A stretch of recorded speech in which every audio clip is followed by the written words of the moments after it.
Beberapa hari lalu, saya mendapatkan berita dari WA grup dosen ya. Kebetulan saya juga seorang dosen. Yang judulnya waktu itu saya baca dari CNBC berbunyi mau kuliah jurusan ilmu sihir di Inggris, siapkan 467 juta rupiah. Setelah saya telusuri dari berbagai sumber, ternyata berita ini memang benar dan di Inggris itu menawarkan di salah satu universitas menawarkan program master untuk ilmu magic. Maka ini menarik di mana ilmu sihir ini sebenarnya kita ketahui tidak bisa menyatu dengan suatu hal yang bisa kita sebut sebagai ilmiah. Karena ilmiah itu sendiri definisinya adalah segala sesuatu yang bersifat keilmuan didasarkan pada ilmu pengetahuan atau memenuhi syarat dan kaidah ilmu pengetahuan. Maka apa yang ada dalam atau istilah ilmiah itu seperti karya tulis ilmiah, penelitian ilmiah, metode ilmiah dan lain sebagainya, ini menjadi hal yang kontradiktif dan paradoks ketika sebuah institusi pendidikan yang bersifat ilmiah dia menawarkan program ilmu sihir. Maka ini menarik untuk kita coba cari tahu. Sebenarnya di penelitian ilmiah atau di karya tulis ilmiah itu ada nggak sih yang mengangkat tema tentang ilmu sihir atau ilmu gaib? Let's go.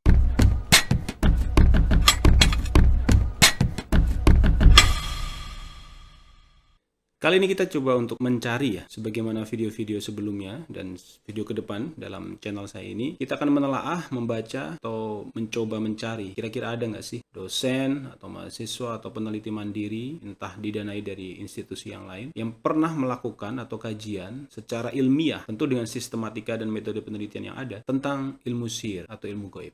Oke, di riset pertama ini saya menemukan ada jurnal ya, artikel ilmiah yang berjudul Pesugihan ala Nyi Blorong masa kini. Penelitian ini menggunakan studi pada grup Telegram Dukun Pesugihan Tanpa Tumbal. Mungkin nama grupnya ini adalah Dukun Pesugihan Tanpa Tumbal. Kan kita sering ya, kadang-kadang tiba-tiba nomor kita dimasukkan ke grup Telegram yang kita tidak kenal. Kemudian kita lihat ternyata sudah banyak member di sana dan percakapan pun kalau di WhatsApp itu kan biasanya kalau kita masuk di suatu grup kita tidak bisa men-scroll ke atas tuh, apa yang sudah dibicarakan dalam grup tersebut. Tapi kalau Telegram kan bisa. Ya mungkin sekelompok peneliti ini yang ditulis ditulis oleh Hamirul atau peneliti ini adalah Hamirul dan kawan-kawan dalam jurnal JISOS, Jurnal Ilmu Sosial tahun 2022.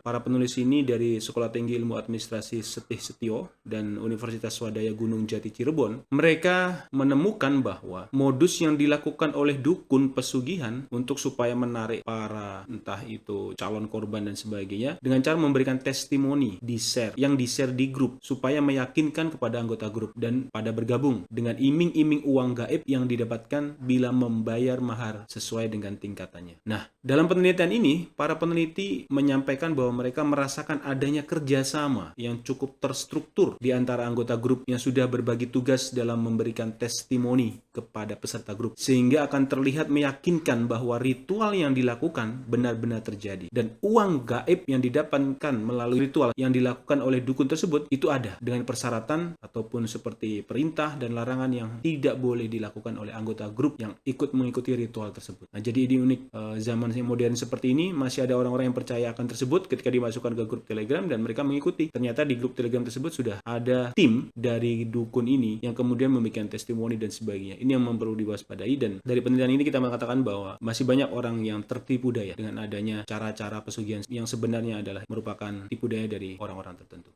Nah, di riset kedua, saya juga menemukan sebuah artikel penelitian nih, ilmiah, dengan judul Pewarisan Ilmu Dukun dalam Sistem Penyembuhan Tradisional. Ini lebih memusatkan kepada dukun yang fungsinya menyembuhkan. Artikel ini ditulis oleh Nur Ika, Anissa Uljannah, dan Siti Zurinani. Mereka dari program studi antropologi FIB Universitas Brawijaya Malang. Artikel ini dipublikasikan pada Jurnal Masyarakat, Kebudayaan, dan Politik tahun 2017. Nah, menariknya, dalam penelitian ini mengatakan bahwa pewarisan ilmu perdukunan yang didominasi oleh kebanyakan orang itu ternyata berdasarkan turun-temurun atau keturunan. Jadi, terdapat siklus di mana dukun menerapkan pengetahuan perdukunannya kepada anak-anaknya atau turunannya, yang kemudian dipercaya oleh generasinya dalam bentuk mitos dan praktik pengobatan yang dimiliki keluarga terdahulunya atau nenek moyang. Pewarisan ilmu dukun tersebut sebagai suatu upaya untuk mendeskripsikan kelanggengan ilmu dukun penyembuh kesehatan. Ini menariknya penelitian ini dilakukan di lokasi yaitu di Desa Sidodadi, Banyuwangi Utara. Nah, kalau Banyuwangi ini berarti tetanggaan dengan lokasi di mana KKN Desa Penari yang pernah diangkat di layar lebar, suatu cerita mistis yang sangat menarik. Ada juga yang menarik bahwa ketika peneliti ini melakukan pengumpulan data dengan wawancara, ke salah satu dukun, mereka atau peneliti ini dikira bahwa mereka ingin meminta ilmu perdukunan. Sehingga waktu itu salah satu dukun yang mereka wawancarai mengarahkan supaya belajar ke dukun yang lebih sepuh, yang lebih tua, yang lebih memahami tentang ilmu perdukunan atau mantra-mantra. Tapi setelah dijelaskan secara rinci bahwa mereka adalah kelompok peneliti yang ingin meneliti tentang hal ini, maka kemudian sang dukun ini memberikan jawaban atas pertanyaan-pertanyaan mereka. Jadi banyak yang saya lihat di artikel ini, banyak dukun-dukun dengan berbagai tipe dan berbagai tingkatan. Jadi ada tingkatannya itu yang kemudian diwawancarai. Bahkan pembagian dukun di desa Sidodadi ini berdasarkan keilmuannya ada dua secara garis besar, ilmu hitam dan ilmu putih. Pembagian istilah dukun, ilmu hitam terdiri dari dukun santet, guna-guna, dan lintrik. Sedangkan dukun ilmu putih didasarkan pada tujuan penyembuhan atau penyelenggaraan ritual adat. Jadi dari penelitian itu tadi, kalau saya baca secara detail, memang ada semacam sistematika atau tingkat, ibaratnya kalau orang belajar ada modulnya gitu. Jadi wajar ya kalau di Inggris sendiri mereka kemudian membuat sebuah program studi S2 bahkan master degree yang mereka menawarkan ilmu gaib seperti Harry Potter dan sebagainya. Saya kira di Indonesia juga menarik kalau memang ilmu perdukunan seperti ini dengan narasumber tertentu kemudian dimodulkan dan dijadikan sebuah katakanlah buku, silabus, kurikulum, dan kemudian dituangkan dalam pertemuan-pertemuan perkuliahan. Kira menarik. Riset yang ketiga, saya menemukan juga ini menarik. Judulnya adalah Rasionalitas Pengguna Jasa Dukun di Desa Sonorejo, Kabupaten Kediri. Dari tadi kebanyakan Jawa Timur. Ini kelompok penelitinya satu orang ini, yaitu Tony Prasetyo dari Program Studi Sosiologi Fakultas Ilmu Sosial Universitas Negeri Surabaya, yang dia tulis dalam sebuah artikel penelitian yang dipublikasikan pada jurnal Paradigma tahun 2013.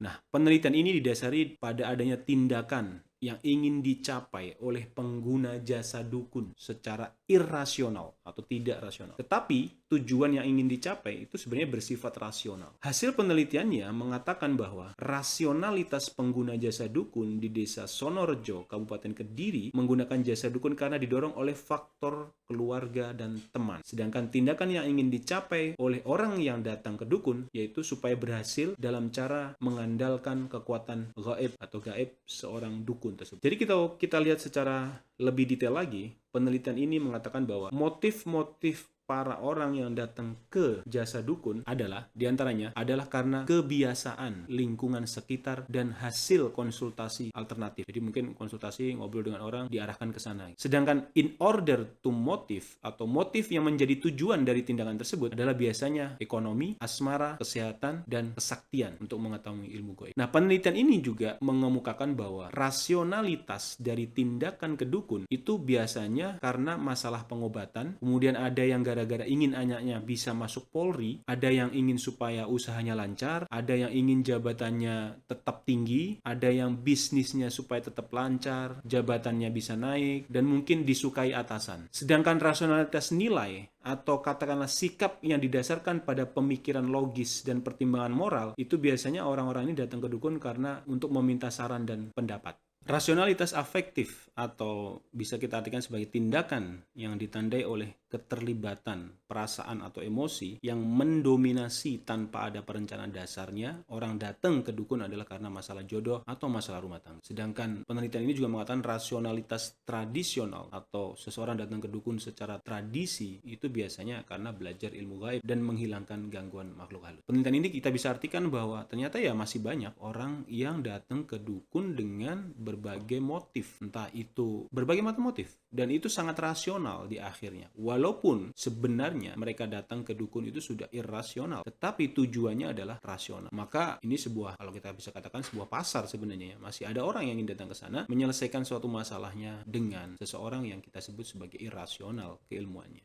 Setelah saya juga cari tahu banyak tentang tema ilmu sihir atau gaib di tataran artikel ilmiah, itu sebenarnya masih banyak. Mungkin akan kita nanti sambung di video kita berikutnya, part 2, dengan tema yang masih sama, yaitu ilmu sihir atau ilmu gaib. Karena ini juga menarik kontradiksi antara di mana channel saya ini membahas atau mengangkat artikel-artikel jurnal penelitian, entah itu skripsi, tesis, ataupun disertasi yang bersifat ilmiah, dengan hal-hal yang mungkin kontradiktif dengan ilmiah itu sendiri. Atau hal lain yang mungkin tidak terpikir oleh peneliti untuk melakukan penelitian. Sehingga penelitian yang saya anggap secara pribadi menarik, itu bisa didengar bahkan. Orang mungkin jarang membaca penelitian, tapi ketika mendengar channel seperti ini, mereka akan semakin mendapatkan manfaat, dan bagi penulis juga mungkin bisa mendapatkan pahala atau apa yang karena dia melakukan penelitian dan bisa dipakai dengan atau manfaatnya buat orang. Kita ketemu di sesi video berikutnya dengan hal yang menarik. Teman-teman yang ingin memberikan masukan atau entah kritik, tulis di komen di channel ini, dan bye-bye. Terima kasih.